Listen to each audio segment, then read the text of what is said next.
तो भव्यात्मा हो, गोवंश आजीवकांड सम्यक तोमारगणा में आगे बढ़ने से पहले कल जो होमवर्क आप लोगों को दिया था उसकी चर्चा कर लेते हैं। क्षयिक सम्यक दृष्टि अनुवृत्ति कौन सी गति में नहीं होता है? प्रश्न क्या था? क्षयिक सम्यक दृष्टि अनुव्रत कौन कौन सी गति में नहीं ले सकता है? तो ज्यादातर लोगों के उत्तर जो मेरे पास आए हैं वो लोग कह रहे हैं कि देव गति और नारक गति में नहीं होता। भाई भी तो बात तो ठीक ही है, क्योंकि देवगति नरक गति में पांचवा गुण स्थान है ही नहीं है। किंतु तिर्यंच गति की क्या चर्चा करेंगे? तिर्यंच गति में तो पांचवा गुण स्थान होता है, किंतु क्या क्षयिक सम्यक दृष्टि तिर्यंच अनुवृत्ति बनता है?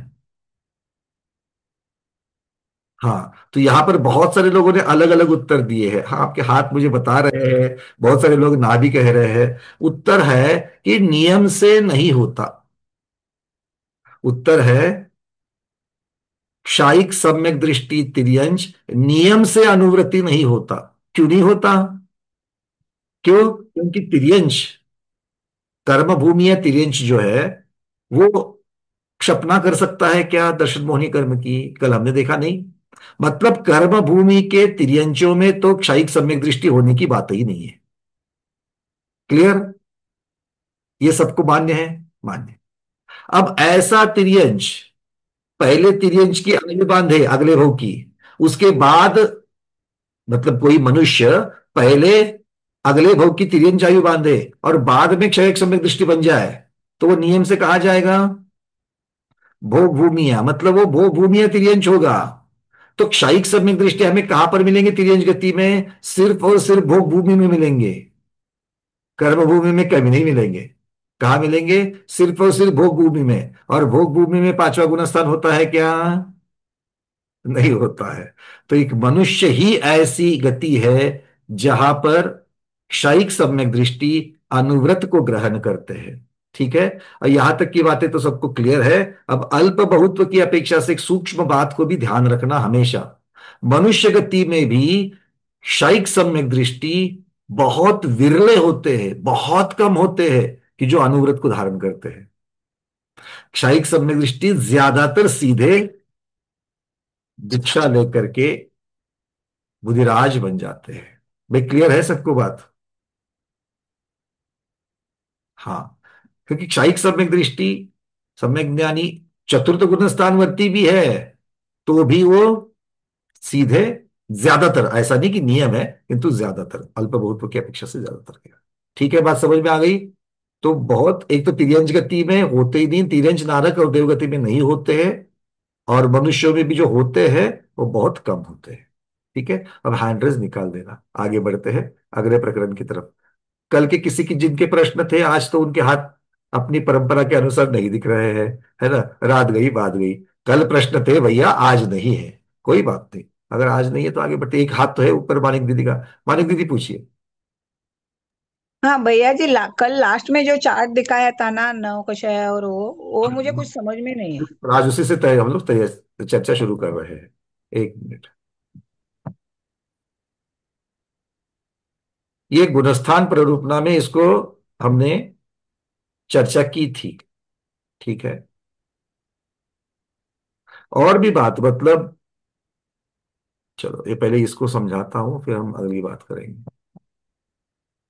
अगर किसी को, मैंने कल भी बताया था कि अधप्रवृत्तकरण, अपूर्वकरण और अनिवृत्तकरण, ये जो तीन करण होते हैं क्षयिक सम्यक दर्शन के अंतर्गत, वो प्रक्रिया के अंतर्गत, तो उस प्रक्रिया में क्या क्या चीजें होती है? हम लोगों ने ये तो देखा कि अनंतानुबंधी की विसंयोजना होती है, किंतु अनंतानुबंधी की विसंयोजना भी मुख्यतः से अनिवृत्तिकरण के काल में हो रही है। और वो कैसे? अप्रत्याख्यानावरण, प्रत्याख्यानावरण, संज्वलन और नौकशा, इनमें उसका द्रव्य जो है वो प्रकृति की अपेक्षा से वो वहां पर द्रव्य स्थलांतरित हो रहा है, स्थानांतरित हो रहा है, परिणमित हो रहा है। अब बात यह है कि इसके पहले अधप्रवृत्तकरण में, अपूर्वकरण में, अधप्रवृत्तकरण में मुख्यतः से विशुद्धि बढ़ती बढ़ती बढ़ती जाती है। अपूर्वकरण में और अनिवृत्तिकरण में ही कांडक घात स्थिति के साथ, अनुभाग के साथ गुण श्रेणी निजना, ये सारी चीजें जो है वो अपूर्वकरण और अनिवृत्तिकरण में होती है। अधः प्रवृत्त करण में मुख्यता से क्या है, विशुद्धि बढ़ती बढ़ती रहती है। खैर, वहां पर अब हम डिटेल्स पे नहीं जाएंगे क्योंकि ये प्रकरण हमने पहले लिया है। अब यहां से मैं आपको शेयर कर रहा हूं कल वाला चार्ट, जहां पर इस चीज को दर्शाया गया है कि अनंतानुबंधी की विसंयोजना कशी ऐसी होती है। अब ये प्रक्रिया आपको यहां भी समझनी है, और आपको औपशमिक सम्यक्त्व में जब अनंतानुबंधी की विसर्जना होती है वहां पर भी समझनी है। ठीक है, तो अभी यहां पर हम क्षयिक सम्यक्त की अपेक्षा से समझते हैं। तो आपको सबसे पहले क्या दिख रहा है, एक प्रतीकात्मक है ये, एक प्रतीकात्मक समझने के लिए दिखाया गया है। आपको सबसे लेफ्ट साइड में एक हंडी दिख रही है, उसको अनंतानुबंधी चतुष्क नाम दिया, उसके अनंत द्रव्य है अनंतानुबंधी चतुष्क का। ठीक है, उसके नीचे तीन बर्नर, तीन ज्योतियां दिख रही है आपको, जो उसको तपा रही है। तो तपा रही है कौन है ये, अदप प्रवृत्तकरण, अपूर्वकरण और अनिवृत्तिकरण की ये तीन करण है। इसके प्रभाव से क्या हो रहा है, इन तीनों के प्रभाव से ये द्रव्य जो है, ये आप दिख रहे हैं ऊपर कहाँ परिवर्तित हो रहा है, अप्रत्याख्यानावरण, प्रत्याख्यानावरण, संज्वलन और नौकषाय, इसमें ये परिवर्तित हो रहा है। ये परिवर्तित होना, इसी को विसंयोजना कह दिया। अब ये परिवर्तित करके पूरा का पूरा खाली हो जाता है, पूरा का पूरा खाली हो जाता है। अब ये वापस कब आ सकता है, इसको रिवर्स होने की भी एक चांसेस रहते हैं। तो रिवर्स होने के चांसेस कहां पर होते हैं, जिसका मिथ्यात्व कर्म उदय में आ जावे, जीव को सासादन के परिणाम हो जावे। तो ये जो वापस गया हुआ, जो जो वहां पर स्थानांतरित हुआ जो द्रव्य है, वो वापस फिर से अपने मूल स्वरूप में आ सकता है। और मूल स्वरूप में आएगा तो क्या होगा, मिथ्यात्व मिलेगा। मतलब दर्शन हमारा, श्रद्धा हमारा मलिन, मतलब पूरा का पूरा ढल जाएगा। हम दर्शन से च्युत हो जाएंगे, सम्यक दर्शन से हम लोग मिथ्या दृष्टि हो जाएंगे। तो ये जो वापस आने का जो रास्ता है, वो रास्ता क्षयिक सम्यक दृष्टि पूरा कट कर देता है, पूरा बंद कर देता है। कैसे, तो मिथ्यात्व कर्म प्रकृति का समूल नाश कर देता है, दर्शन मोहनीय कर्म का समूल नाश कर देता है। इसलिए जीव को एक बार आपने लॉक लगा दिया, उसको स्थानांतरित कर दिया, तो वापस आने के लिए, इसलिए अगर आप ड्राइंग में नीचे देखोगे तो वहां पर लाल कलर की फुली लगाई है। वो क्यों है, क्योंकि वापस आने का रास्ता बंद है। ये रास्ता होता है, ये रास्ता दिखा क्यों है, क्योंकि रास्ता होता है, किंतु क्षयिक सम्यक्त को पाते वक्त इसको बंद किया जाता है, इसलिए वापस नहीं आता। उपशम के केस में कषाय पाहुड़कार आचार्य भगवंत ने कहा है, उन्होंने ये माना है, और उसकी भी चर्चा आगे आएगी जब हम उपशम की चर्चा करेंगे। तो उनके कहने से, कुछ आचार्यों के कहने से, मतलब उनके मान्यता के अनुसार जो है, वो आचार्य भगवान कहते हैं कि वहां पर उस जीव को ऐसे कुछ परिणाम उसके होने के कारण हो सकते हैं, क्योंकि वो उपशम है, उन्होंने मिथ्यात्व का समूल नाश नहीं किया है। तो इसीलिए वापस आने का रास्ता उनका खुला रह सकता है, और अगर ऐसे कोई विरला जीव अगर हो जाए तो वापस आ सकते हैं। तो खैर उसकी चर्चा यहां नहीं है, उपशम में करेंगे। दीदी क्लियर है ये? चल, हाँ। तो ये इस प्रकार से है। जो लोग कल की क्लास में नहीं थे, वो जरा ध्यान से सुनना, क्योंकि कल हमने गुणस्थान प्ररूपणा में इस विषय के ऊपर, क्षयिक सम्यक दृष्टि के ऊपर जितनी चर्चा की थी, उससे भी और थोड़ी सूक्ष्म चर्चा यहाँ पर कल हुई है। जैसे कि सम्यक तो प्रकृति किस प्रकार से उदय में आती है, क्यों उसको कृतकृत वेदक कहा गया है, उसका मरण किस प्रकार से होता है, ये सब की चर्चा यहाँ पर की गई है। ठीक है, चलिए सुनीता दीदी, आपका हैंड रेज है, कोई प्रश्न है, पूछिए। वंदना बोलिए जी। ये जो शैक्षिक सम्यक के समय में जो तीन करण परिणाम करता है जीव, तो उसमें जो चार आवश्यक है, तो जो प्रथमोपशम सम्यक्त्व के समय में परिणाम होते हैं उससे यहाँ विशुद्धि ज्यादा होती है, तो यहाँ फिर कार्य में भी बदल होता है क्या कुछ? यहाँ तो क्षय होता है पूरा। कार्य में तो हमको दिख ही रहा है, हाँ, क्षय हो रहा है, शुद्धि तो लेकिन जरूर ज्यादा है। परिणामों में क्या फर्क पड़ता है उसमें? परिणामों में विशुद्धि जो है, वो विशुद्धि इस प्रकार बढ़ जाती है कि उसका कार्य हमको देखने के लिए मिल रहा है। दो प्रकार की विशुद्धियां होती है। अब इस ये शब्दों में, शब्दों के जाल में इसको ना करते हुए थोड़ा सा समझने के लिए हम लोग समझ सकते हैं। देखिए, कोई हमारा जैन बंधु है, पूरे वर्ष भर कोई संयम नहीं करता, ना रात्रि भोजन त्याग, ना आलू प्याज का त्याग, कुछ नहीं करता है ना। तो वो पर्यूषण में तो जरूर करता है। अब क्या है, पर्यूषण के दिनों में वो घर से मंदिर को जाने के लिए निकल गया। अब मंदिर को जाने के लिए निकला है, रास्ते पे ठेला पड़ता है वहां पर। अब बारिश के सीजन होता है पर्यूषण में, तो बारिश के ठेले में वहां पर पकोड़े का ठेला लग गया। बारिश में पकोड़े का ठेला रास्ते पे पड़ता है, और जाते वक्त उस पकोड़े की गंध उसको, आलू प्याज के पकोड़े, उसकी गंध उसके नाक में। अब वो उसकी परिचित गंध है। वो अब तक कल तक तो वहां पर जाकर के उसका भोग उपभोग करता था। अब क्या है, अब उसको वो गंध टकरा गई तो उसका मन क्या होगा? मन तो ललचाएगा, किंतु वो क्या सोच रहा है? नहीं, पर्यूषण। पर्यूषण चल रहा है, 10 दिन का मैंने त्याग किया है, अब तो मैं नहीं खाऊंगा, है ना। तो उसने क्या किया, मोटा मोटी अपनी स्थूल भाषा में अपनी इच्छाओं को दबाया। बात है। अपनी इच्छाओं को दबाया, यूं कहिए पकोड़े खाने का प्लान पोस्टपोन कर दिया, या फिर पर्यूषण शुरू होने से पहले ही उसने अपना मन थोड़ा सा तृप्त कर लिया था। करते कि नहीं करते ऐसे? भाई कल से परसों से चातुर्मास लगने वाला है ना, तो आज 2 दिन है तो 2 दिन में कर लो, वापस 4 महीने नहीं मिलने वाला है। बहुत लोग करते हैं, है ना। मान लो किसी ने बाकी दिनों में लहसुन का त्याग नहीं किया है, तो वो लहसुन खा लेता है। किसी ने गाजर का त्याग नहीं किया था, तो वो थोड़ा गाजर खा लेता है, वे वापस 4 महीना नहीं खाना है। तो इस तरीके से लोग कर लेते हैं। अदरक, वापस चाय अदरक की 4 महीने में नहीं मिलने वाली है, और अपना चातुर्मास भी बराबर बारिश के सीजन में ही आता है कि नहीं है? तो चेंज नहीं कर सकते क्या इसको? नहीं कर सकते, क्योंकि बारिश के सीजन में ही ज्यादा असंयम होता है, इसीलिए तो चौमासा पालन करना है कि नहीं है? तो खैर, बात समझ में आ रही है आपको? तो उसने क्या किया, या तो पहले वो भोग कर लिया है, या तो उसने बाद में उसको अपने प्लान को पोस्टपोन कर दिया। तो 10 दिन का बीच का पीरियड उसका ऐसा हो गया कि जहां तक उसने अपनी इच्छाओं को दबाया है। उपशम में एग्जैक्टली यही होता है। मतलब वो जो विशुद्धि है, वो थोड़े समय के लिए वहां पर काबू पाने में समर्थ है। अब वही व्यक्ति आगे जाता है, तो उसके बाजू में जहां से वो गुजर रहा है, उस रास्ते से मंदिर तक पहुंचता है, तो उसी रास्ते में कसाई की दुकान है। वहां पर किसी प्राणी का वहां पर मांस लटक रहा है। अब जाते वक्त उसको वो भी दृश्य दिख रहा है। क्या उसको पहले जैसे पकोड़े की गंध आने के पश्चात उसको अपनी इच्छाओं पर काबू रखना पड़ा? क्या उसको इस प्रकार से पंचेंद्रिय का मांस ना खाने के लिए उसको कोई तैयारी करनी पड़ी उस जैन को? नहीं, वो सोच भी नहीं सकता, वो सोचता भी नहीं है। मतलब वो थोड़े समय के लिए उसने वहां पर कुछ नहीं किया है। तो अब बोलिए कि पकोड़े के बारे में जो विशुद्धि थी और उस मांस के बारे में जो विशुद्धि थी, दोनों में अंतर है कि नहीं है? अनुभूति करते कि नहीं करते हो आप लोग इन चीजों में? बिल्कुल।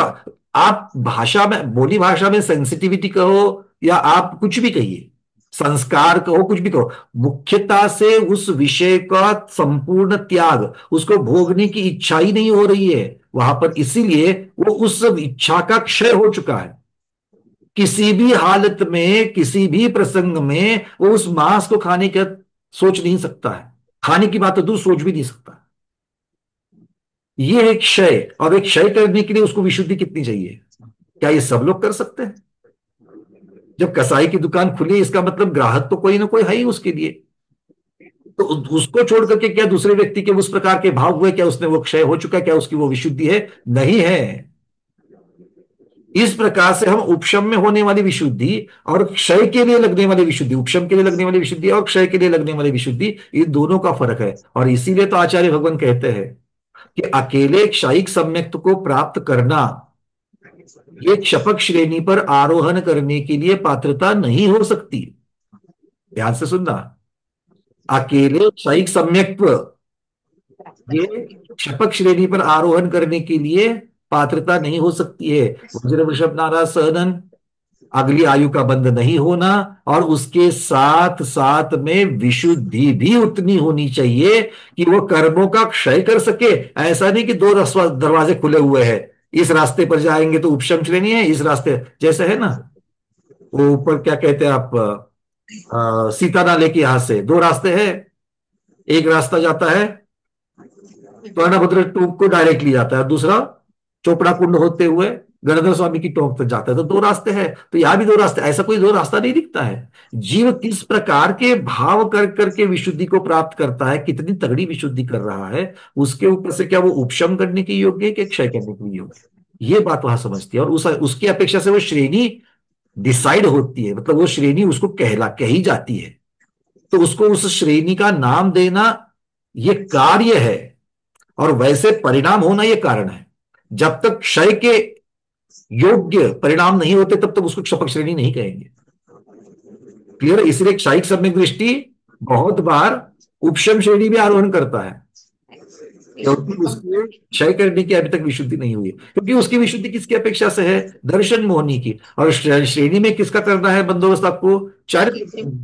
मतलब देखिए विशुद्धि किस किस चीज के लिए है। और एक बात सब लोग समझ लेना, अब विशुद्धि की बात चलिए ही चलिए, तो जो विशुद्धि 10वें गुणस्थान के अंत में मोहनीय कर्म का नाश कर रही है, क्या वहीं पर वो विशुद्धि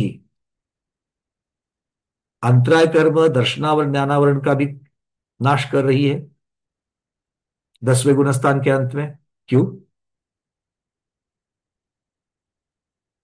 वहां पर दूसरी भाषा में कहे तो पहले शुक्ल ध्यान का सहारा है।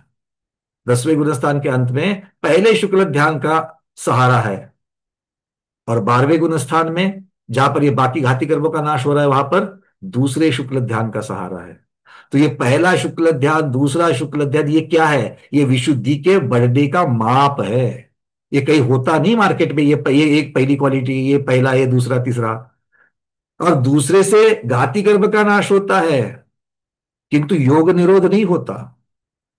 क्योंकि अगर दूसरे शुक्ल ध्यान में योग निरोध करने की अगर शक्ति होती तो 12वें गुणस्थान के अंत में, 13वें में ही योग निरुद्ध होकर के भगवान मोक्ष जा सकते थे। हाँ या ना? हाँ। और चौथे शुक्ल ध्यान में जो ताकत है, कौन सी ताकत है? बचे हुए 85। क्योंकि 13वें गुणस्थान में एक भी कर्म प्रकृति का नाश नहीं हो रहा है, एक भी कर्म प्रकृति का नाश नहीं हो रहा है। बची हुई पूरी की पूरी 85 प्रकृतियां 14वें गुणस्थान में जा रही है। तो 13वें में क्या नहीं है? चौथा शुक्ल ध्यान नहीं है। तो पहले से दूसरे में, दूसरे से तीसरे में, और तीसरे से चौथे में क्या फर्क है? विशुद्धि का ही तो फर्क है।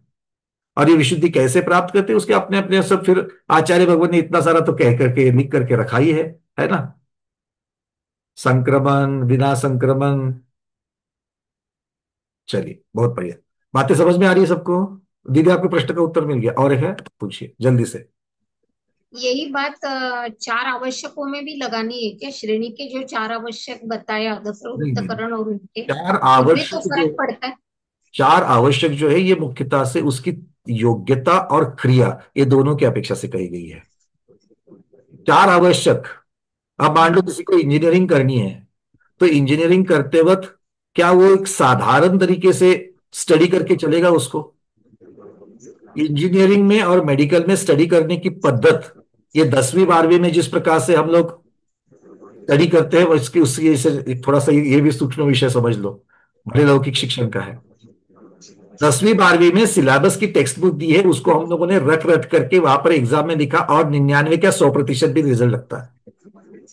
किंतु इंजीनियरिंग में इतने मार्क्स नहीं मिलते, मेडिकल में इतने मार्क्स नहीं मिलते। क्यों? क्योंकि वहां पर कंसेप्ट के आधार पर किसी भी चीज का स्वरूप जब तक आपको नहीं समझता है, उसकी प्रक्रिया जब तक समझती नहीं है, तब तक आपको वहां पर वो ज्ञान प्राप्त हुआ है ऐसा माना नहीं जाता, और आपको गुण नहीं मिलते हैं। मतलब एक आधा सिद्धांत लेकर के आपको नहीं चल सकेगा, एक आधा फॉर्मूला लेकर के नहीं चलेगा, उसका एप्लीकेशन कैसे होता है, उसका यूज कैसे होता है, उसके प्लस माइनस क्या है, कहाँ क्या होता है, कहाँ क्या नहीं होता है, उसको कहाँ अप्लाई करना है, ये पूरी प्रोसेस उसको अलग अलग तरीके से जब तक समझ में नहीं आती है, तब तक आप उसको ज्ञान को प्राप्त किया ऐसा नहीं कह सकते हैं। इस प्रकार से यही बात ये यहां पर भी लागू हो जाती। तो चार आवश्यक का अर्थ क्या है? कि भाई ये चार चीजें आपको करनी है, कहा अधप्रवृत्त करण में करनी है। ये चार चीजें आपको अपूर्व करण में करनी है, और वो उसका स्वरूप वही है कि ये चार करते करते वो अपूर्वकरण हो गया। 8वां गुणस्थान में ये बात करनी है, 7वें गुणस्थान के अंत में ये करना है, 9वें में ये करना है। और एक अपना अपना हर एक का विषय है, तो उसकी अपेक्षा से वो 4 आवश्यक कहेंगे, यहां पर भी उसी प्रकार से होते हैं। किंतु श्रेणी की विशुद्धि द्वितीयोपशम की अपेक्षा उससे बहुत कम विशुद्धि प्रथमोपशम में होती है। और द्वितीयोपशम की अपेक्षा, अब ये गुणश्रेणी निर्जरा का जब आप गणित लगाते हो तो निर्जरा स्थान की अपेक्षा से इसका उत्तर आपको मिल ही जाता है कि कहां पर ज्यादा ज्यादा हो रहा है। तो ऐसे ही करण जब क्षयिक सम्यक दृष्टि के क्षयिक सम्यक को प्राप्ति के अंतर्गत हो रहे हैं, तो वहां पर उस दिन हम लोगों ने देखा कि हाँ, वो उपशमक से भी ज्यादा उसको मुनिराज से भी ज्यादा वहां पर माना गया है। तो ये निर्जरा स्थान की अपेक्षा वहां पर समझ लेना। ठीक है, चलिए अर्चना दीदी, अंतिम प्रश्न फिर आगे बढ़ेंगे। भैया जी ये पूछना था कि जो शपथ श्रेणी चल रहे हैं मुनिराज, वो बुद्धि पूर्वक तो अपनी विशुद्धि नहीं बढ़ाते ना, वो कैसे उनकी विशुद्धि बढ़ती है जब बुद्धि नहीं पूर्वक नहीं बढ़ाते तो? देखो, एक चीज होती है साधन, दूसरा होता है साध्य। योग्य साधन को अगर आप अपनाएंगे तो साध्य तक पहुंच सकते हैं, अगर योग्य साधन को नहीं अपनाएंगे तो साध्य तक नहीं पहुंच सकते। ठीक है, अब साधन अलग अलग होते हैं। जैसे कि मैंने यह पर भी पहले कहा कि मोहनीय कर्म का नाश करना है तो साधन है पहला शुक्ल ध्यान, किंतु बाकी के 3 आघाती कर्म का करना है तो साधन है शुक्ल ध्यान दूसरा। तो इस प्रकार से अगर हम देखेंगे तो साधन अलग अलग प्रकार के होते हैं। अब आप अपना प्रश्न इसके सामने रख देना, आप वापस प्रश्न पूछो। ये पूछ रही थी कि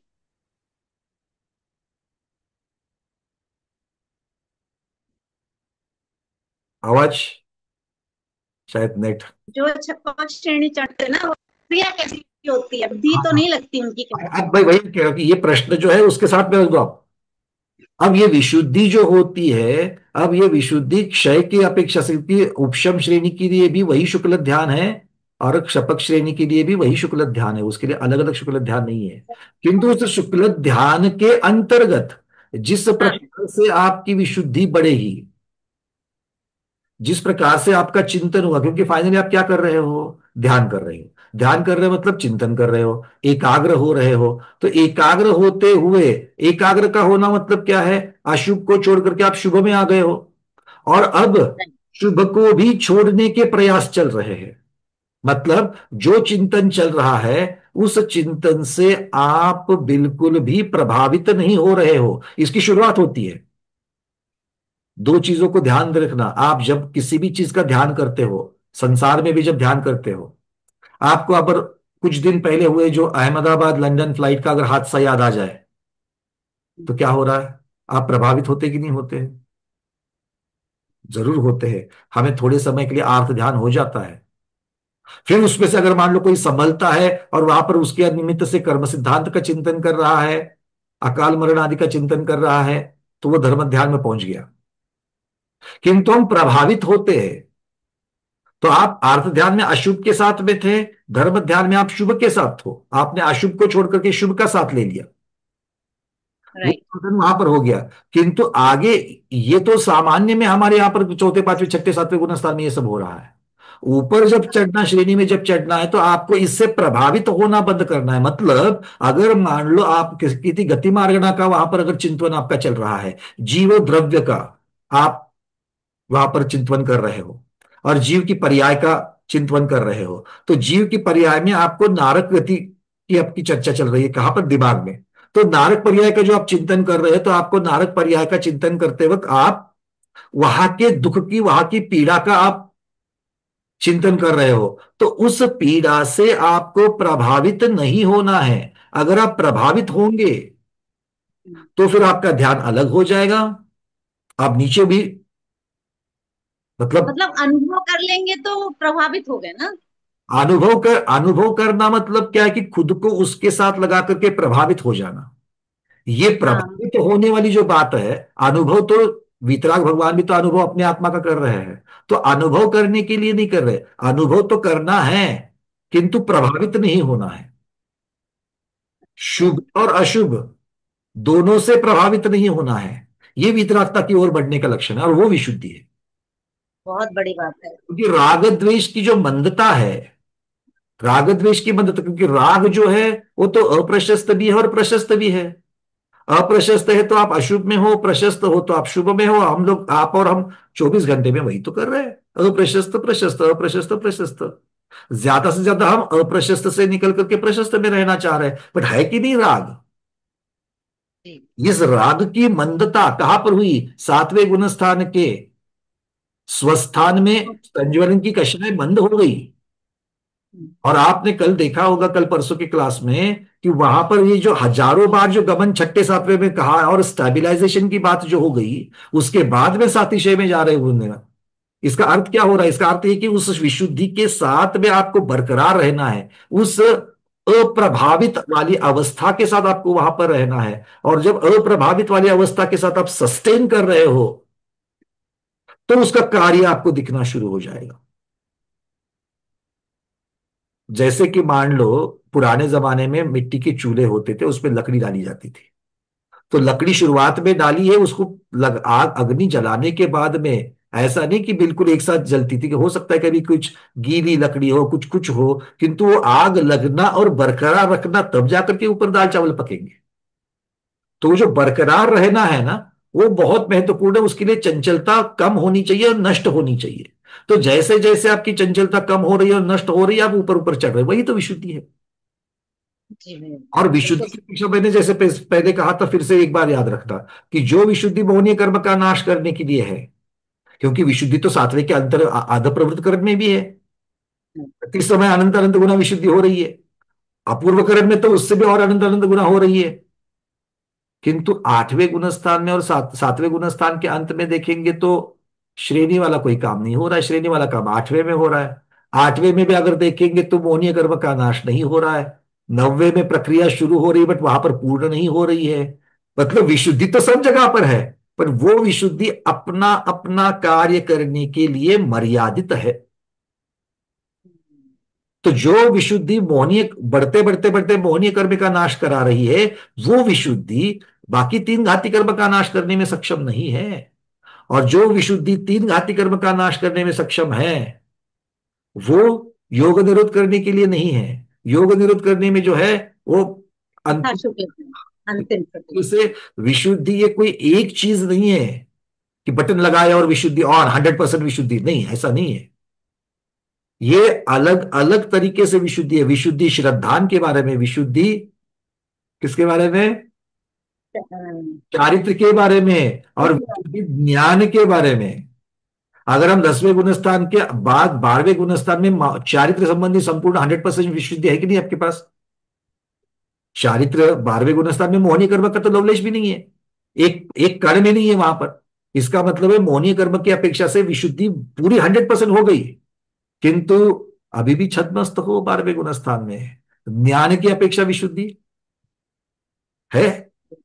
अंतिम समय 12वें गुणस्थान के अंतिम समय तक आप छद्मस्त कहला रहे हो। होगे, केवली होंगे, बट जब तक केवली नहीं होते तब तक तो छद्मस्त ही हो। अंतर्मुहूर्त के लिए 12वें गुणस्थान के वहां की विशुद्धि ज्ञानावरण, दर्शनावरण और अंतराय कर्म को नाश करने के लिए वो सक्षम, उसकी वहां पर पूर्तता होनी चाहिए। ऐसे मतलब ये, जब हम इसका चिंतन करते हैं ना सामायिक में, कि विशुद्धि एक शब्द लेंगे आप, तो विशुद्धि के ऊपर भी चिंतन करने के लिए बहुत कुछ है, और उसके अलग अलग पहलू आपको दिखेंगे। और हर एक का अपना साधन, अपना साध्य, और उसी को गुणस्थान कहा है। गुणस्थानों में सब जगह पर तो विशुद्धि है ही है, किंतु सातवें की विशुद्धि आठवें में, आठवें से आठवें के नब्बे में, नब्बे से 10वें। वीतराग तो आप 11वें में भी कहला रहे हो, वहां पर भी आपको यथाख्यात चारित्र है, पर 12वें की। फिर वो समय की अपेक्षा, द्रव्य, क्षेत्र, काल, भाव, अविभाग, प्रतिच्छेद, सारी चीजें आपको लगा लगा करके देखना पड़ेगा। ठीक है, बहुत हो गया अभी। जितना नॉलेज आपकी, जितना नॉलेज। नहीं दीदी, ये नॉलेज की बात नहीं है, ये सिर्फ एक विषय को लेकर के हम कैसे चिंतन कर रहे हैं, इस चिंतन की चर्चा है। शायद हो सकता है कि आज मैंने आपके साथ में जितना चिंतन किया है, वो उस दिशा में चिंतन करते करते करते बहुत सारी चीजें आज निकल गई। तो ये साधन साध्य, कारण कार्य, ये जो व्यवस्थाएं हमारे जैन दर्शन की है, वो हमें पूरी खून में बहनी चाहिए अपने। वो जिस दिन हो जाता है, उस दिन अपने आप ये शब्द तो शब्द अपने आप आ जाते हैं, क्योंकि ये तो व्यक्तता है सिर्फ। आप व्यक्त तभी कर पाते हो जब आप उसके अनुभूति है उसके अनुभूति। बारे में पक्का आपको ये हो रहा है। ठीक है, चलिए विजयलक्ष्मी की। अभी शायिक समय दृष्टि मुनि है, तो हम्म। उन्होंने द्वितीय उपशम किया। तो हम्म। अभी वो उपशम करते हो तक किसका उधर भी करण लगते हैं, 3 करण लगते हैं द्वितीय उपशम को भी, है क्या नहीं? हम्म। तो फिर उन अभी अपन सम्यक दृष्टि होने के लिए तो अनंत अनंत पद की विसर्जना की उन्होंने चारों, फिर द्वितीय उपशम करते समय किसकी विसर्जना करते फिर वो लोग? आपने उस दिन का त्रिकोण देखा है? नहीं, आप इसीलिए वो प्रश्न आ गया क्योंकि उसका उत्तर वहां दिया है। याद है आपको कि जिसने पहले से क्षयिक सम्यक तो पाया है वो सीधा वाइल्ड कार्ड एंट्री शब्द लगाया था मैंने, वो सीधा यहाँ पर आ जाता है। नहीं हाँ। पर नहीं पर अभी मैं एक ध्यान में लिया कि आदिनाथ भगवान भी शायिक सम्यक दृष्टि थे, एक बार उपशम चढ़कर फिर शायिक उसी भाव में शायिक श्रेणी चढ़े थे। दर्शन मोहनी की अपेक्षा से क्षयिक थे, चारित्र मोहनी की अपेक्षा से क्षयिक होंगे तो क्षपक श्रेणी कहलाएगी। हाँ बरोबर, दर्शन मौर्य के हिसाब से मैं वही बोल रही, जो सम्यक दृष्टि जीव है वो मुनि दीक्षा लिया तो वो चौथे गुण स्थान में अनंत अनंत का पूरा ये किया, शायिक हो। वापस तो करने फिर की हाँ हाँ वापस करने की जरूरत नहीं है। हाँ नहीं करेक्ट, फिर किसकी विसर्जना होता है फिर वो उपशम में उधर करण की नहीं लगता है कि उधर करण बिरण कुछ नहीं लगता है तो फिर? सबसे पहले ये बात समझ लो, ये सारी चीजें जो है ये अदप प्रवृत्त, जो श्रेणी में अदप प्रवृत्तकरण, अपूर्वकरण और अनिवृत्तिकरण हो रहा है, वो चारित्र्य मोहनीय इस शत्रु का नाश करने के लिए हो रहा है। आप करण को युद्ध की तैयारी कहो, करण हम्म। को युद्ध की तैयारी या युद्ध की प्रक्रिया करो। मेरे पास दो अलग अलग शत्रु है, एक दर्शन मोहनी एक शत्रु है, एक चारित्र मोहन। मोहनी शत्रु है। तो दर्शन मोहनी शत्रु के साथ लड़ते वक्त भी मुझे तैयारी करनी पड़ेगी युद्ध की। वहां पर हम्म। शत्रु है मिथ्यात्व, सम्यक मिथ्यात्व और सम्यक्त्व और दर्शन मोहनी की 3 प्रकृतियां, मतलब ये 7 प्रकृतियां जो हम कहते हैं, वो 7 प्रकृतियां मेरी शत्रु है, उसके लिए भी तो मुझे 3 करण करने हैं। जब मैं प्रथमोपशम कर रहा हूं तब भी मैं 3 करण कर रहा हूं। वहां पर मेरा शत्रु कौन है? अनादि मिथ्या दृष्टि के लिए वो वहां पर मिथ्यात्व अकेला बलाढ्य शत्रु है। उसको मारने के लिए मुझे 3 करणों के युद्ध की तैयारी, 3 करण मतलब युद्ध की तैयारी। तो पर युद्ध इधर चारित्र मोहनी के द्वितीय उपशम में जो चारित्र मोहनी मतलब कौन से इसका विसर्जन होता है वो मेरे को समझ में नहीं आ रहा है। वहां पर विसंयोजना नहीं होती है। नहीं होती है ना, हाँ वही मेरे को डाउट था। विसंयोजना, अनंतानुबंधी की विसंयोजना अदप प्रवृत्त करण के भी नीचे होती है। हाँ हाँ नहीं नहीं। अरे आप त्रिकोण देख लेना दीदी, हाँ त्रिकोण देख लेना, मैं आपसे बात करूंगा, ठीक है? नहीं तो वही वही बात हम डिस्कस करेंगे। त्रिकोण अच्छा ठीक है ठीक। में ये भी लिखा है वहां पर कि ये जो पहले से क्षयिक सम्यक दृष्टि है वो डायरेक्टली वाइल्ड कार्ड एंट्री से यहां पर पहुंच जाएंगे। ठीक है, आप देख लो उसको। चलो, और कोई? भाई बाकी को समझ में आ रहा है ना दीदी क्या पूछ रही थी? दूसरे के प्रश्न से अपना फायदा बहुत होता है, रिवीजन होती है बहुत बार, ठीक है ना? चलिए आगे बढ़ते हैं थोड़ा सा। अब प्रश्न ये उठता है कि अगर हम वर्तमान काल की अवसर्पिणी हुंडा अवसर्पिणी को देखेंगे तो वर्तमान काल की हुंडा अवसर्पिणी अर्थात सुखमा दुखमा भोग भूमि का काल था कि नहीं काल था? आदिनाथ भगवान के पहले, आदिनाथ भगवान तो तीसरे काल के अंत में हुए हैं, उसके पहले तो भोग भूमि, तब भी भोग भूमि है। भोग भूमि के अंत में हुआ आदि अवतार, आदि प्रभु आदिश ने किया जगत उद्धार। कहां पर आया है ये वाक्य? ये हाँ, पूरा ज्येष्ठ बाहर निकल गया। पंकज भैया बोलते रहे अभिषेक करो अभिषेक करो, हमने सुन लिया और अनुमोदना की, है ना? अनुमोदना करने में बड़े अच्छे हैं। उसके अभिषेक की शुरुआत में ही ये वाक्य है। खैर, तो भोग भूमि के काल में जैसे केवली भगवान और शुद्ध केवली भगवान होते हैं क्या? भोग भूमि में होते हैं क्या? तीसरे काल में नहीं होते, सामान्य कथन नहीं होते। तो फिर उस काल में जो उत्पन्न हुए मनुष्य दर्शन मोहनी की क्षपना कर सकते हैं क्या? प्रश्न क्या है? इसको आपको सामान्य कथन मतलब जनरल अवसर्पिणी उत्सर्पिणी सामान्यता इसकी अपेक्षा से भी देखना है, और हुंडावसर्पिणी जो वर्तमान में हुई है उसकी अपेक्षा से भी देखना। सामान्यता से उत्तर क्या होगा? किसी भी भोग भूमि में केवली शुद्ध केवली नहीं होते तो दर्शन मोहनी की क्षपना होगी क्या? नहीं होगी। नहीं तो नंदीश्वर द्वीप के अंजनगिरी पर्वत के ऊपर रहने वाले हिरण, जो भोग भूमिया हिरण है, वो सम्यक दृष्टि है, चौथे गुण स्थानवर्ती है, वो प्रांगण में आ गया, किसके? अकृत्रिम चैत्यालय के प्रांगण में आ गया।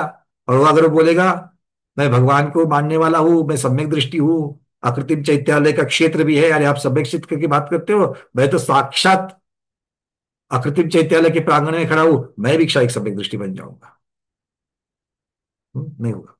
इसका मतलब क्या है कि भोग भूमि में यह बात नहीं होती है, तो सामान्य कथन में तो केवली शुद्ध केवली का पादमूल नहीं होता है, सामान्यता से भोग भूमि में कोई भी क्षायिक सम्यक दृष्टि नहीं बन सकता। किंतु हुंडाव सर्पिणी में क्या हुआ? हुंडाव सर्पिणी के हाथ में अगर ये लगाएंगे तो सुंडाव सर्पिणी में ऋषभनाथ भगवान तीर्थंकर हुए हैं। जब तीर्थंकर हुए हैं तो वो केवली भी हुए हैं। जब वो केवली हुए हैं तो उनके समोसरण लगे हैं, समोसरण में उनकी दिव्य ध्वनि खिरी है, और दिव्य ध्वनि का पान करते हुए उनके गणधर और शुद्ध केवली भगवान भी बने हैं। उनका उपदेश सुनकर के किन्हीं ने अपना आत्मकल्याण करके केवली भी बने हैं। मतलब हुंडाव सर्पिणी के तीसरे काल में केवली और शुद्ध केवली बने कि नहीं बने? बने। तो ये दोनों तरीके से इसका उत्तर लेना चाहिए। इसलिए उदाहरण में आचार्य भगवान कहते हैं कि सुषमा दुष्मा काल में ऋषभनाथ भगवान तीर्थंकर हुए हैं, और उन्हीं के पोते विवर्धन कुमार आदि जो एकेंद्रिय द्विंद्रिय पर्याय से आकर के दर्शन मोहन की क्षपना करके उसी भव से मुक्त हुए। है कि नहीं?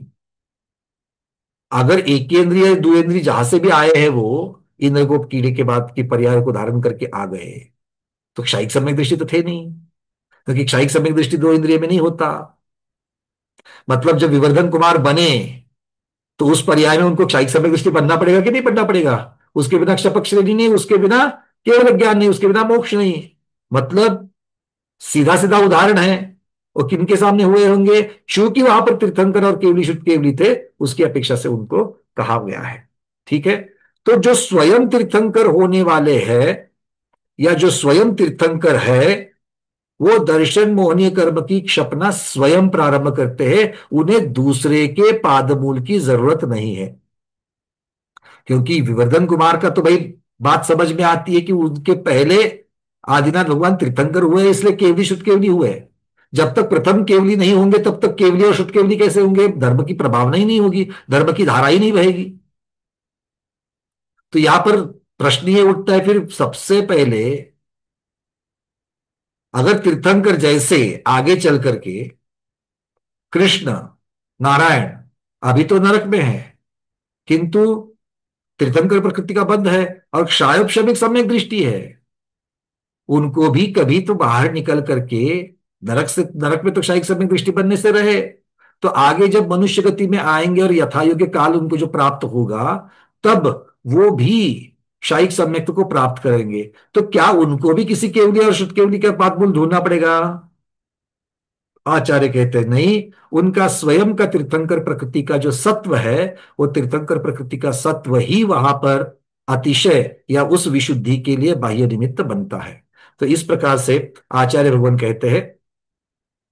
अब ये जब बात कही है तो इसके साथ में एक प्रश्न और उठता है कि भाई क्षायिक सम्यक दृष्टि अगर कोई जीव हो जावे तो ज्यादा से ज्यादा कितने भव में मोक्ष को पाएगा?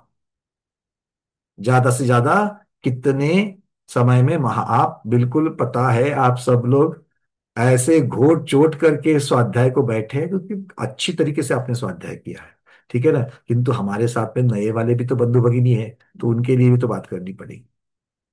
तो आचार्य भगवान कह रहे हैं कि इसके भी हमारे पास तीन विकल्प है। हमारे पास तीन विकल्प है, तो चलिए इन तीन विकल्पों को उत्तर के रूप में जानते हैं। प्रश्न सबको समझ में आ गया? किरण दीदी कह रही है 7-8 भव। ठीक है। हाँ दीदी, यहां पर किरण दीदी देखो, यहां पर चर्चा चल रही है क्षयिक सम्यक दृष्टि की। क्षयिक सम्यक दृष्टि इतनी देर तक नहीं रुकता, 7-8 भाव भी रुकता नहीं है, नियम से नहीं रुकता है। तो उसके लिए क्या क्या चॉइस है, क्या क्या ऑप्शंस रहते हैं, इसको देखते हैं। शेयर कर रहा हूं मैं आपके सामने एक चार्ट जिसमें ये सारे ऑप्शंस दिए हैं। मतलब इनमें से कोई एक ऑप्शन लेकर के नियम से क्षयिक सम्यक दृष्टि पक्का मोक्ष को जाएगा। सबसे पहले है उसी भव में भी जा सकता है।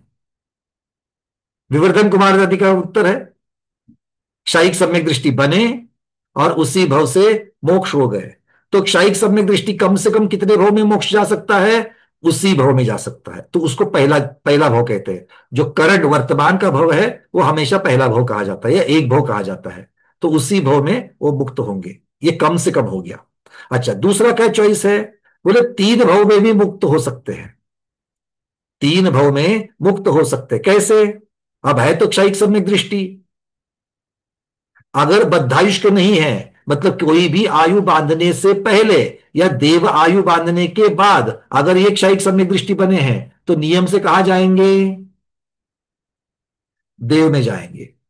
ठीक है, तो देव में मतलब ये वर्तमान का भव पहला भव, देवगति का भव दूसरा भव, और वहां से आकर के मनुष्य में तीसरे भव में नियम से मोक्ष जाएंगे।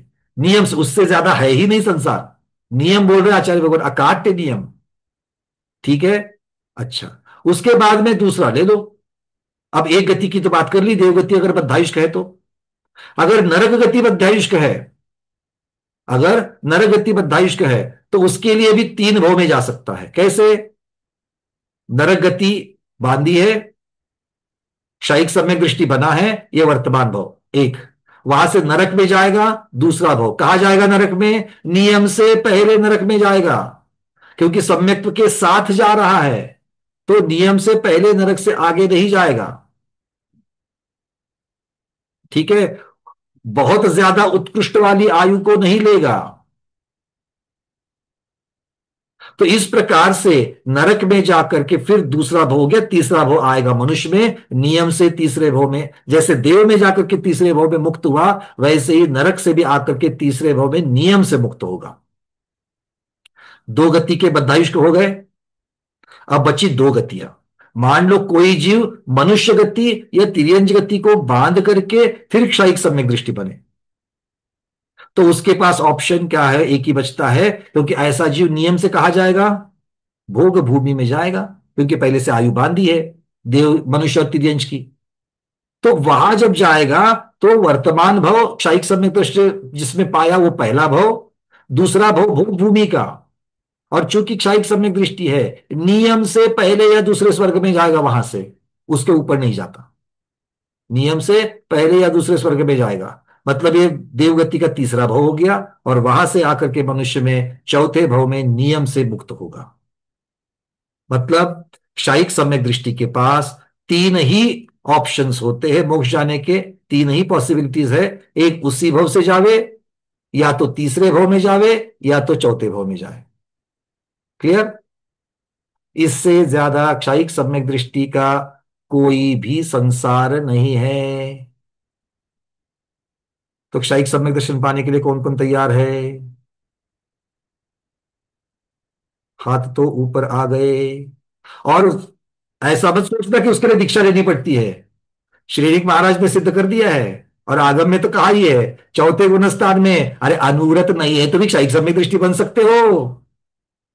भैया अच्छा हो गया बता दिया, मैं तो सोच रहा था इस चातुर्मास में लेने का, अब तो बात है चल में सीधे क्षयिक सम्यक के लिए तैयारी करता हूं, है ना।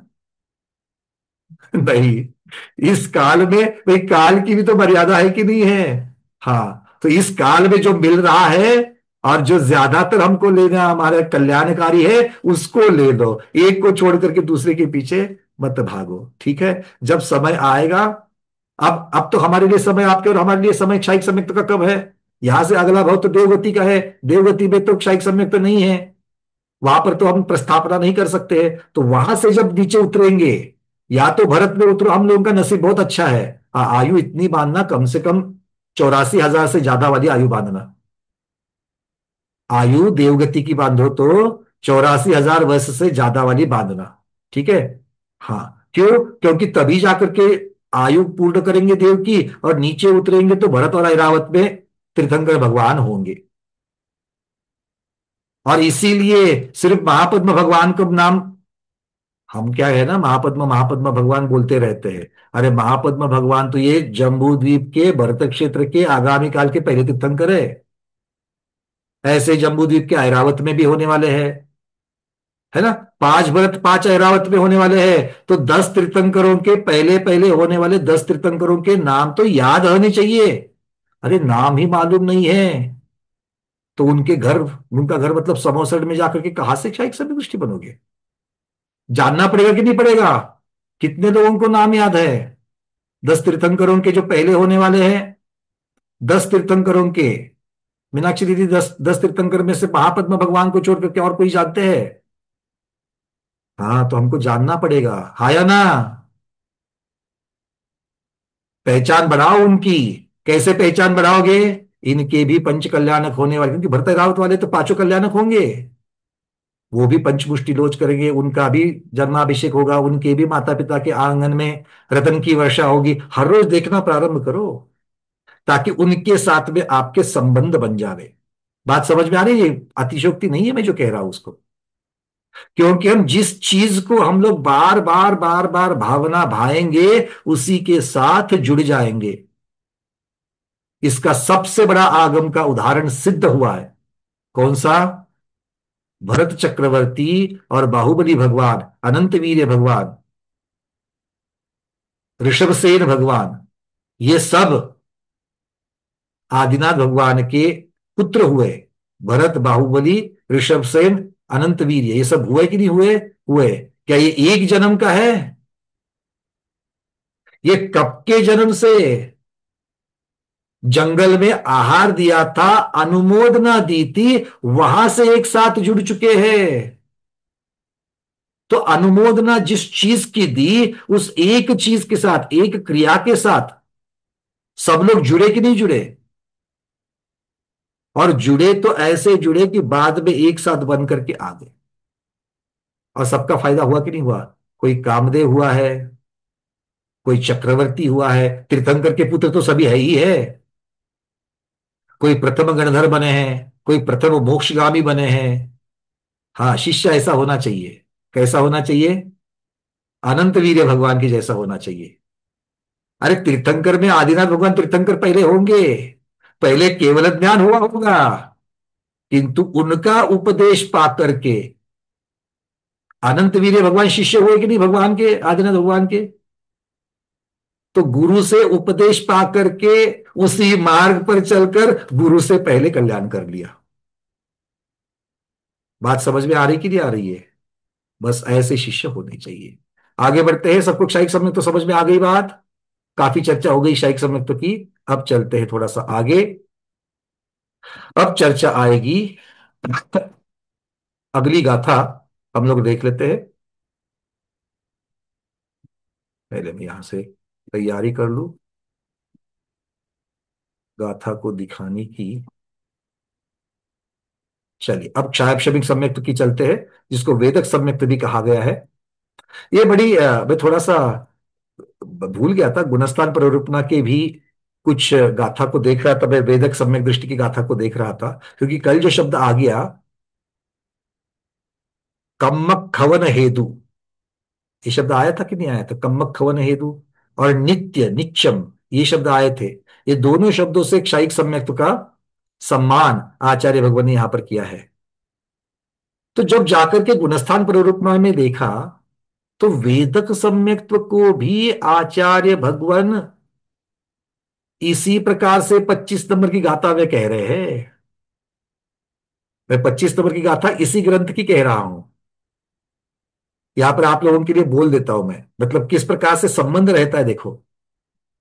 सम्मत देश घादि सुदयादो वेदगम हवे सम्मम, वहां पर कहा था दंसन मोहन का क्षपन करने के पश्चात। यहां पर कह रहे हैं देशघाती सुउदयादो, सम्मत सम्यक्त्व नाम की देशघाती के उदय से जो वेदन करता हुआ सम्यक्त्व है, जो वेदन कराता हुआ सम्यक्त्व है, वो कौन सा है?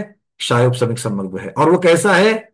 चल मलिन अगाढ़म, उसके दोष, चल मलिन और अगाढ़ के दोष है। तम निच्चम कम्मखवन हेतु।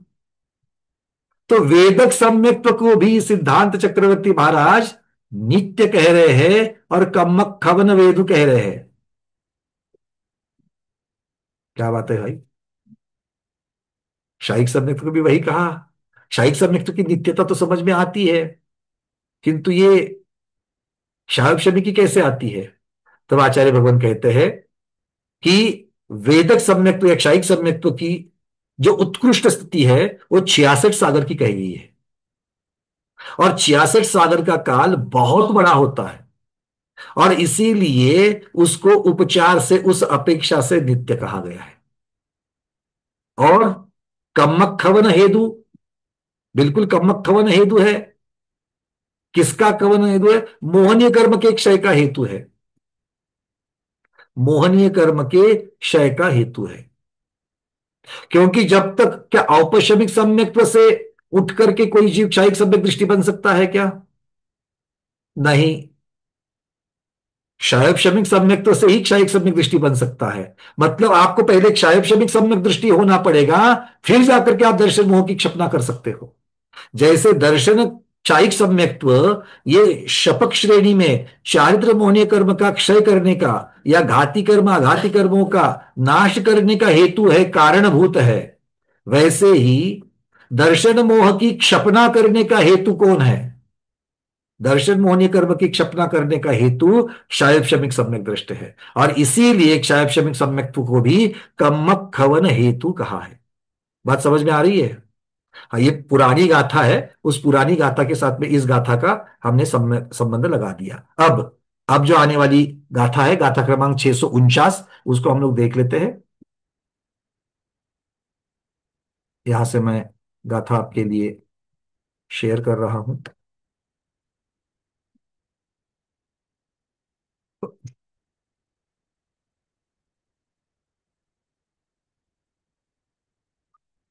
दिख रही है? चलिए।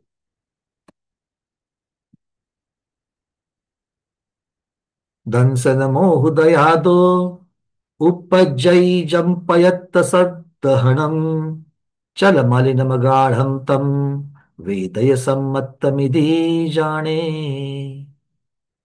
आचार्य भगवान कह रहे हैं दर्शन मोह के उदय से। अब दर्शन मोह के कौन सी प्रकृति के उदय से? सब लोग जानते हैं सम्यक्त प्रकृति के उदय से। तो यहां पर अभेद रूप से दर्शन मोह के उदय से लिख दिया। ठीक है।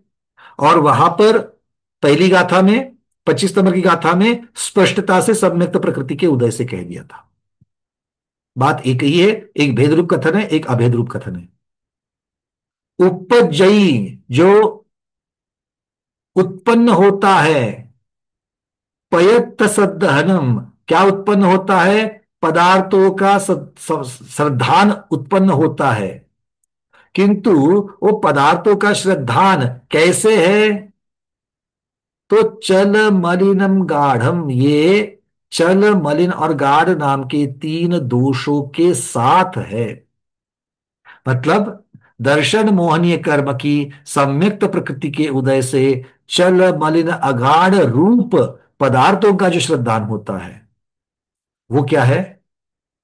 वो है वेदय सम्मतमिति जाने। उसे वेदक सम्यक तो जानना चाहिए। दो शब्द है, एक शब्द है वेदक, दूसरा शब्द है क्षायोपशमिक। ऐसा क्यों? प्रक्रिया की अपेक्षा से देखेंगे तो क्षयोपशम की प्रक्रिया से जो उत्पन्न होता है वो क्षयोपशमिक, इसीलिए उसको क्षयोपशमिक सम्यक तो कहा। क्यों? क्योंकि वो मिथ्यात्व और सम्यक मिथ्यात्व, ये दो प्रकृतियां, और अनंतानुबंधी की चार, ऐसी छह प्रकृतियां, इनका उदयाभावी क्षय और सद अवस्था रूप उपशम, इसके साथ में सम्यक तो सातवीं प्रकृति का जो देशघाती है उसका उदय, इस प्रक्रिया से अर्थात क्षयोपशम की प्रक्रिया से उत्पन्न होता है, इसलिए उसको क्षयोपशमिक सम्यक तो कहा। और फिर वेदक सम्यक तो कहने का कारण क्या है? तो वो सम्यक दृष्टि को भी अपने दोषों का वेदन करावे। हमें अपने दोषों का वेदन होता है कि नहीं होता है? सम्यक दृष्टि को होता है। सम्यक दृष्टि को होता है। कैसे होता है? ये हमारा मंदिर है, हमारे मंदिर का पर्यूषण एक बार आकर के देख लो, फिर आप देखोगे कि पर्यूषण कैसा होता है। ऐसा कहते कि नहीं कहते? कहते। मतलब हमारा मंदिर में, हमारा मंदिर, ये जो भाव है, और दूसरे का मंदिर के साथ में वो भाव नहीं है, तो ये चंचलता है। ये क्या है? ये चंचलता है। मेरे वाले संबंध से फिर हम किसमें ये सारी चीजें कर रहे हैं? संसारी चीजों के साथ में, तो वो तो अप्रशस्त वाली बात हो जाती है। किंतु यहां पर किसके साथ कर रहे हैं? प्रशस्त वाली चीजों के साथ कर रहे हैं। हमारे महाराज जी और तुम्हारे महाराज जी, यहां तक बातें पहुंच गई अब। हमारे माता जी और तुम्हारे माता जी, पहुंचे कि नहीं पहुंचे? कोई कोई तो यहां तक पहुंच गए श्रावक, हमारे संघ में ऐसा होता है, ऐसा नहीं होता है। हमारे, तुम तो घर में रहते हो, कौन सा संघ निकाला? बात समझ में आ रही है? ये क्या है? ये हमारे श्रद्धान की चंचलता है, यही चल दोष है। फिर मल दोष भी लगते हैं। 8 के 8 अंग जो है, उसमें से कभी कभी एक आध में पीछे रह जाते हैं। सबसे पहले किसमें पीछे रह जाते हैं? उपगुहन में पीछे रह जाते हैं। उपगुहन किसे कहते हैं? दूसरे के दोषों को उजागर नहीं करना। और हम एग्जैक्टली वही करते हैं। मुख से तो 4 बार दिन में बोलेंगे, दृष्टि न दोषों पर जावे, किंतु हमारी दृष्टि सिर्फ और सिर्फ दोषों पर ही जाती है। तब हमें सम्यक दृष्टि से मिथ्या दृष्टि नहीं हो जाते, किंतु हमारे सम्यक दर्शन में दोष लग जाता है, और हर एक दोष का खामियाजा भुगतना पड़ता है। जितना फायदा होना चाहिए था उतना फायदा नहीं होता। होता है क्या? आपने बड़ी मेहनत करके सब्जी बनाई, बड़ी मेहनत करके सब्जी बनाई, और सब्जी में नमक थोड़ा ज्यादा हो गया। दोष है कि नहीं है? इतनी मेहनत करने के बाद भी सामने वाले भोजन पर बैठने के बाद सबसे पहले रिएक्शन क्या आ गया? आज भोजन में नमक ज्यादा है। वो एक दाल में नमक ज्यादा हो गया था, सब्जी में ज्यादा हो गया था, बाकी 4 चीजें परोसी गई है जो बहुत अच्छी बनी है, उसका नाम किसी ने नहीं लिया। क्यों स्वाति दीदी? सबसे पहले क्या बताते हैं लोग? नमक ज्यादा है। मतलब क्या है? दोष की चर्चा। और उस दोष का खामियाजा किसको भुगतना पड़ा? जिसने मेहनत करी। भोजन करने वाले को खामियाजा भुगतना पड़ रहा है। मेहनत किसने करी? भोजन करने वाले या भोजन पकाने वाले ने? बात समझ में आ गई? हाँ, नीरज जी कह रहे कि समता भाव रख करके भोजन कर लेना चाहिए। बिल्कुल नीरज जी, ये हमारा साध्य है, ये हम सब लोगों का टारगेट है, उसी की तरफ बढ़ना है। तभी तो इससे, तो ये रटने वाली चीज जो है ना, उससे हमको पहले बाहर निकलना है। पिछली 2-4 पीढ़ियों ने जो रट रट रट करके कि जो आगे भर दिया है ना, पहले उससे बाहर निकल करके हमको उस ज्ञान को आचरण में लाना है, उसकी प्रैक्टिकल करना है। अब थियरी बहुत हो गई हमारे पास, संस्कारों की थियरी माता पिता दादी नानी सब ने बहुत दे दी हमको, गुरुओं ने तक दे दी, है ना। और बहुत बार आपको उंगली पकड़ करके चलाना भी सिखाया गया है। आचरण रत्नत्रय के साथ में आचरण करने के लिए भी सिखाया गया। बट हम लोग अपने आप आगे नहीं बढ़े।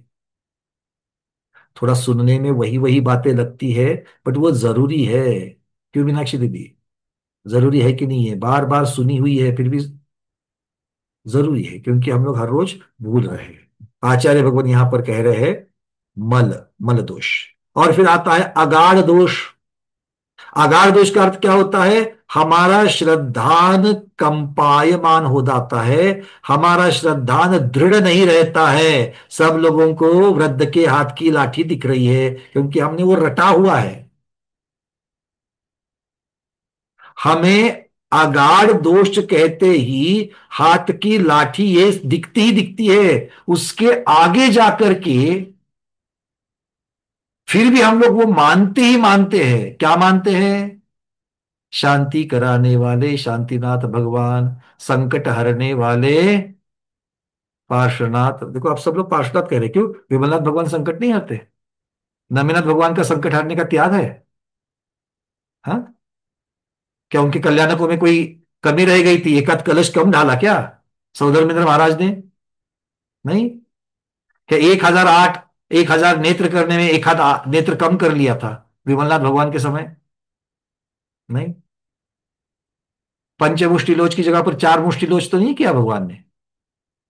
तो फिर आप अगर ये सारी चीजें नहीं है तो ऐसा क्यों करते हो?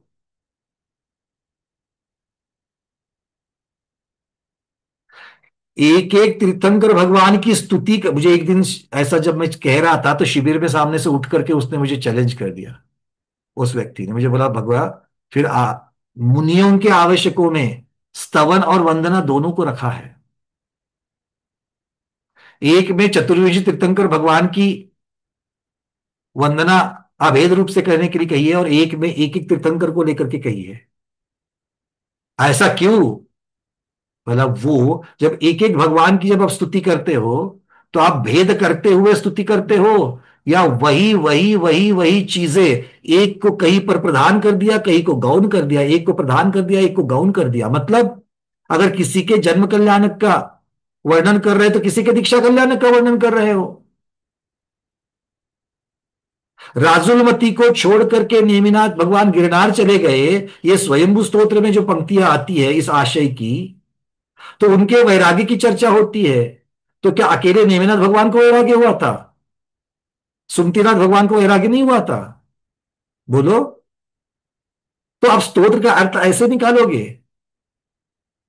नहीं। बातें समझ में आ रही है सबको? तो इस प्रकार से हमारा श्रद्धान कंपायमान हो रहा है। मतलब संकट हरने वाली की बात आएगी तो हमारा श्रद्धान पार्श्वनाथ भगवान पर ज्यादा है, नमीनाथ भगवान के साथ में वो कंपायमान हो जाता है। अरे हाया ना।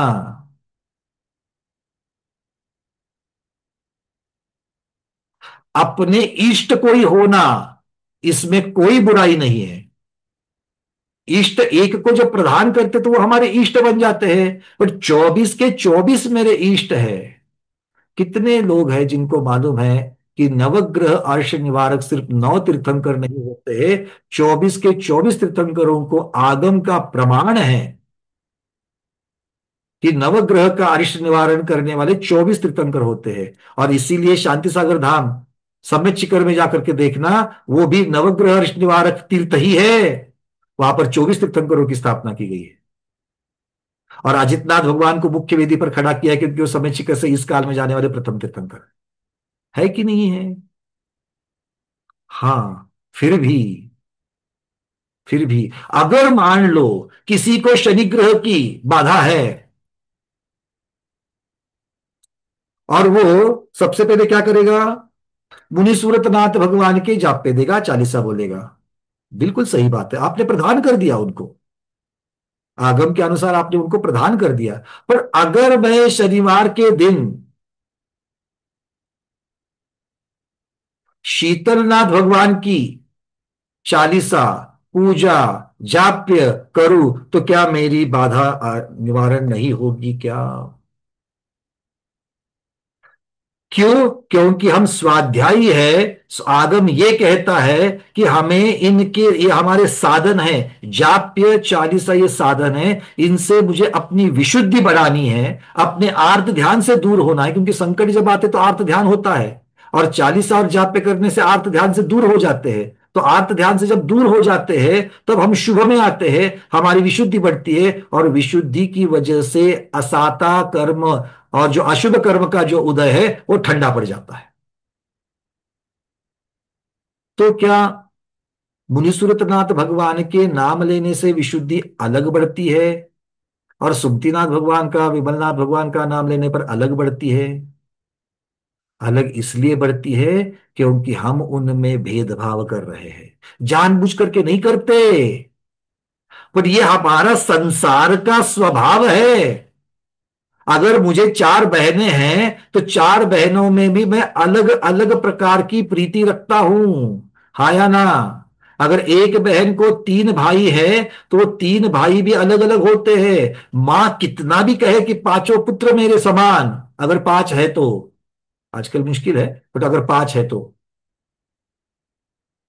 वो कहती तो है, किंतु ऐसा नहीं होता। किसी को किसी में, बात ध्यान से सुनना, मेरी बातों का उल्टा अर्थ नहीं लगाना। भाई किसी को किसी कारणवश प्रधान करना और किसी का गौण करना, ये नहीं कह रहा हूं मैं। भाई अगर मान लो पांच बेटे हैं और जिसकी आज ब्याह हो रहा है किसी का, पांच में से एक का, तो आज तो उसी का गुणगान किया जाएगा ना। तो इसका अर्थ ये कि नहीं कि बाकी चार के साथ भेदभाव किया है। नहीं तो आप बोलोगे आज इसका ब्याह हो रहा है तो बाकी चारों का भी ब्याह आज ही होना चाहिए, ऐसा नहीं हो सकता ना। कभी कभी किसी को प्रदान करना पड़ता है, किसी को ग्रहण करना पड़ता है। इसको छोड़ दो, मैं ऐसा नहीं कह रहा हूं मैं, पर कारण अलग अलग होते हैं, बहुत अलग अलग कारण होते हैं। तो ये सारी चीजें हमें क्या करा रही है? आगार। और ये किसकी वजह से हो रहा है? किसकी वजह से हो रहा है? कौन है जो हमसे ये सब चीजें करा रहा है? हा? मोह, मोह, मोह। अरे मोह मतलब कौन? मोह में तो 28 बेटे हैं मोहनलाल को। मोहनलाल को कितने? 28 बेटे हैं। सारे बेटों का नाम खराब करोगे फिर? अरे ये तो सम्यक दृष्टि की बात चल रही है, मिथ्या दृष्टि की बात नहीं चल रही है। चलमल अगाड़ मिथ्या दृष्टि में होता है क्या? नहीं। सासाधन सम्यक दृष्टि में? नहीं। सम्यक मिश्र सम्यक दृष्टि में? नहीं। फिर होता किस में है? शायद क्षमिक सम्यक, चौथे गुण स्थानवर्ती की चर्चा चल रही है। तो वहां पर मोहनीय कर्म मोह मोह बोल करके चलेगा क्या? नहीं। अब आपको सीधा नाम लेकर के उस चोर का नाम लेकर के बोलना पड़ेगा। कौन चोर है? Who is the culprit? सम्यक तो प्रकृति। और इसीलिए सम्यक तो प्रकृति की वजह से सम्यक दर्शन नहीं है चौथे गुण स्थान में, क्षायब क्षमिक सम्यक दर्शन। तो सम्यक दर्शन के अंदर जो दोष उत्पन्न हो रहे हैं वो दोष सम्यक तो प्रकृति की वजह से, क्योंकि वो तो कर्म है। कोई भी कर्म का उदय हमें सम्यक दर्शन, सम्यक ज्ञान या सम्यक चारित्र नहीं दे सकता है। कर्म का क्षय, कर्म का उपशम या कर्म का क्षयोपशम, ये तीनों ही हमें रत्नत्रय की प्राप्ति करा सकते हैं। क्लियर है? तो फिर क्या करना पड़ेगा सम्यक तो प्रकृति को हटाने के लिए? भाई आप में और हम में एनालिसिस तो हो गया ना, डायग्नोसिस तो हो गया कि हम और आप रोगी है। बोला हाँ, जल्दी बोलते नहीं ना, हाँ रोगी बोलते, अरे भैया मैं रोगी, हाँ। सम्यक तो प्रकृति का रोग लगा है कि नहीं लगा है? लगा है। क्या करना पड़ेगा? वो इंपॉर्टेंट है। सबसे पहले आइडेंटिफाई तो हो गया भैया मुझे कौन सा बीमारी है, अब इलाज भी तो चाहिए। क्या सिर्फ बीमार बीमारी बीमारी बोल करके छोड़ दोगे? छोड़ते हो क्या? नहीं। चार, एक नहीं दो तीन चार, पचासों ओपिनियन, ये करो वो करो। अब तो लोग क्या है, एलोपैथी आयुर्वेदिक और होम्योपैथी से नहीं, अब यूनानी तक पहुंच जाते हैं। कोई बात नहीं, तो अभी क्या बात मुझसे वो करो, मेरी प्रॉब्लम है आपको बता रहा हूं, मेरे लिए कुछ तो सोल्यूशन दे दो। भाई सम्यक तो प्रकृति से इलाज कौन सा इंजेक्शन, कौन सी वैक्सीन ले लूं? सम्यक तो प्रकृति को हराने के लिए कौन सी वैक्सीन, किसका उपचार करूं? अंजलि दीदी नागपुर। हमने कई बार चर्चा की है, मैं भूल गया हूं, मुझे याद दिलाओ, इतना ही करता है आप लोगों को, और आप लोगों को याद रहता करके आपको पूछ रहा हूं मैं। बोलो अंजलि दीदी जल्दी से, अनम्यूट करो। हाँ। वंदना भैया, देश व्रत को अनुव्रतों को धारण करो। अनुव्रत को धारण कर लिया दीदी मैंने, आपका नहीं, बट माता जी का, बड़ी माता जी का सुना मैंने 4 बार, माता जी ने बोलने के बाद 5वीं बार मैंने ले लिया। कषायम को मंद करो। फिर भी सम्यक तो प्रकृति नहीं गई अनुव्रत लेने के बाद। जितने यहां पर बैठे हैं जिन्होंने अनुव्रत लिया, अरे अनुव्रत तो छोड़ो, कहाँ गए हमारे वीके जैन साहब, आए कि नहीं आज? हाँ है। क्यों वीके जैन साहब, आपने तो छठी प्रतिमा ली है, सम्यक तो प्रकृति का रोग अभी भी है कि नहीं है आपके पास? अनम्यूट करो हाँ। सब, लोगों को हाँ, बता। चल ही रहा है सर। हाँ, आप छठी प्रतिमाधारी हो, सम्यक तो प्रकृति गई क्या प्रतिमा धारण करने से? हाँ, नहीं नहीं गई, हाँ, अभी है। ये अभी भी, ये इनको तो अभी भी है छठी प्रतिभा। हम और आप अनुव्रत और पहली प्रतिभा की कहाँ बात कर रहे हैं? हाँ। नहीं अंजलि, कषायों की मंदता करते करते विशुद्धि को बढ़ाओ। किसके साथ क्या करना है? कषायों की मंदता अरे दीदी, करते करते। कषाय जो है ना, वो कषाय वाले कह रहे हैं कि हम कजिन्स है, मतलब हम चारित्र मोहनलाल के बेटे हैं। कषाय सब ऐसे कह रहे हैं। और तुम्हारा प्रॉब्लम कहाँ से आया है? बोलते वो फैमिली अलग है, बोले दर्शन मोहनलाल वाली फैमिली है, दर्शन मोहनिया तो की वहां की प्रॉब्लम है ना। तो चारित्र मोहनी विशुद्धि बढ़ाए। मेरे पास इसका इलाज नहीं है। हाँ हेमांगी दीदी, क्या लग रहा है, क्या करना पड़ेगा? वंदना भैया, जितने भी तीर्थंकर है सभी में एक सर की भक्ति से हमें भक्ति करना है। हमें 5 व्रत 5 गिरह जितने हमें भी है। कई उपाय करने पड़ेंगे, हमें कई उपाय करने पड़ेंगे। देखो बुखार जब ज्यादा हो जाता है, तो क्या आप सिर्फ टैबलेट लेकर के काम चलता है? नमक के पानी की पट्टियां भी रखोगे, रखते कि नहीं रखते हो? तो एक उपाय से हो रहा है क्या? अलग अलग उपाय करने पड़ते हैं। तो दीदी ने एक उपाय बता दिया, क्या है? अब प्रॉब्लम कहां पर है? शल मल अगार, 3 प्रॉब्लम दिए गए हैं।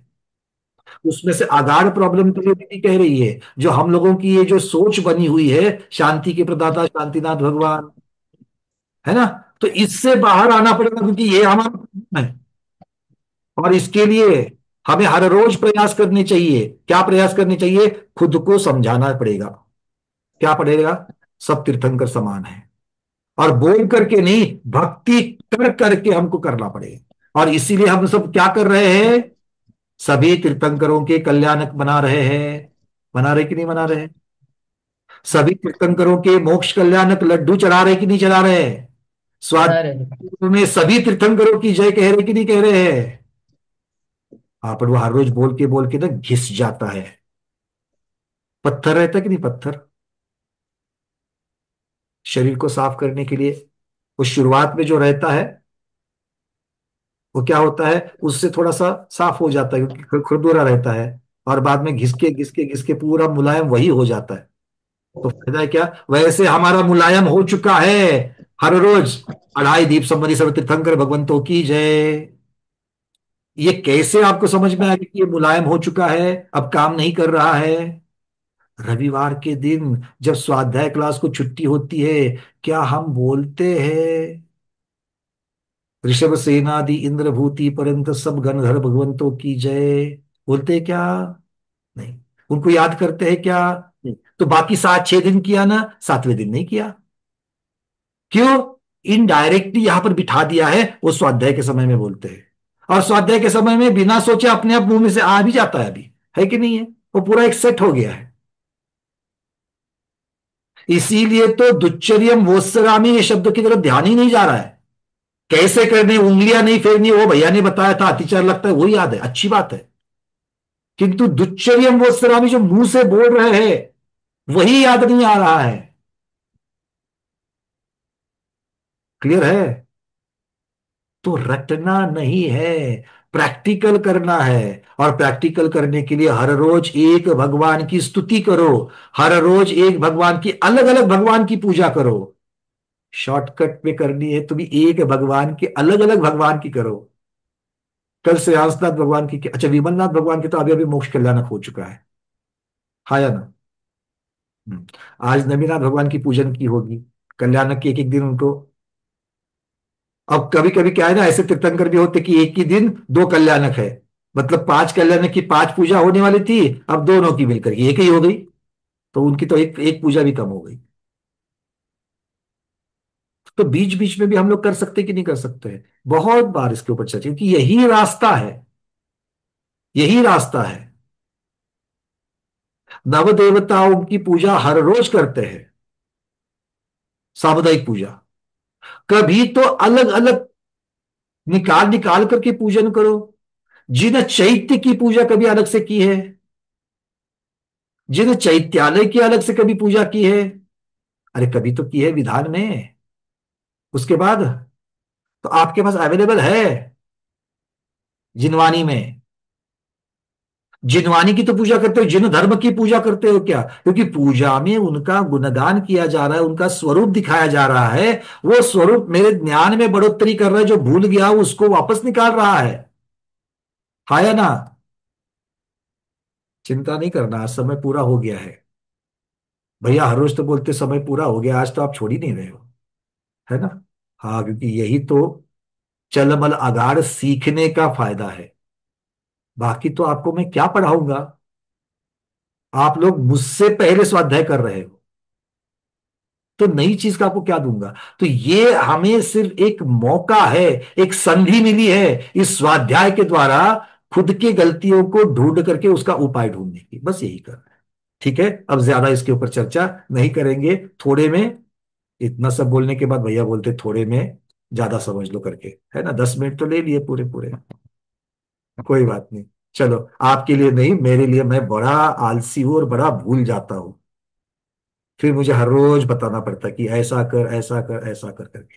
ठीक है, तो ऐसा मत सोचना कि मैंने आपको बताया है, आपके माध्यम से मैंने खुद को बताया है। तो आचार्य भगवान हमको यहाँ पर कह रहे हैं कि सर्वघाती मिथ्यात्व, सम्यक मिथ्यात्व तथा अनंतानुबंधी चतुष्क का उदयाभावी क्षय, सद अवस्था रूप उपशम करने से तत्वात श्रद्धान उत्पन्न होता है, और देशघाती सम्यक्त प्रकृति का उदय होने से चल मल अगाड़, ये दोष उसमें निर्माण हो जाते हैं। ठीक है, अब वापस उदयाभावी क्षय सद अवस्था रूप उपशम बोलने की जरूरत है क्या? उसको समझाने की जरूरत है क्या?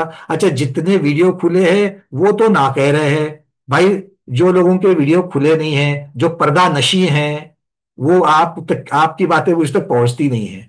ठीक है ना? अब 174 की लॉगिन मतलब 180 190 के पास लोग बैठे हैं, और उसमें से गिन चुन करके 40 लोगों के वीडियो खुले हैं। उसमें से भी 40 में से कम 30 ऐसे हैं कि जो वितरागता की तरफ बढ़ रहे हैं। हाँ भी नहीं बोलते, ना भी नहीं बोलते। तो 10 लोगों को प्रतिनिधि बना करके मुझे सबकी बातें करनी पड़ती है।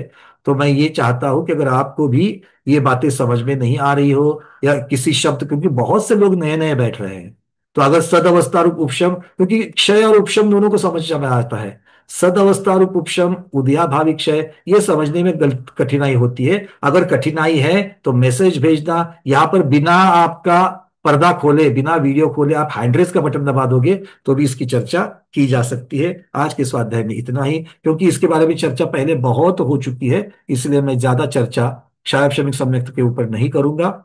इसके आगे हम उपशम सम्यक्त की जो दो गाथाएं हैं उनको अगली क्लास में लेंगे। आज के स्वाध्याय में इतना ही। आज के स्वाध्याय को गुरुओं के श्री चरणों में बारंबार नमोस्तु वंदनामि इच्छाकार करते हुए यहीं पर समापन करते हैं।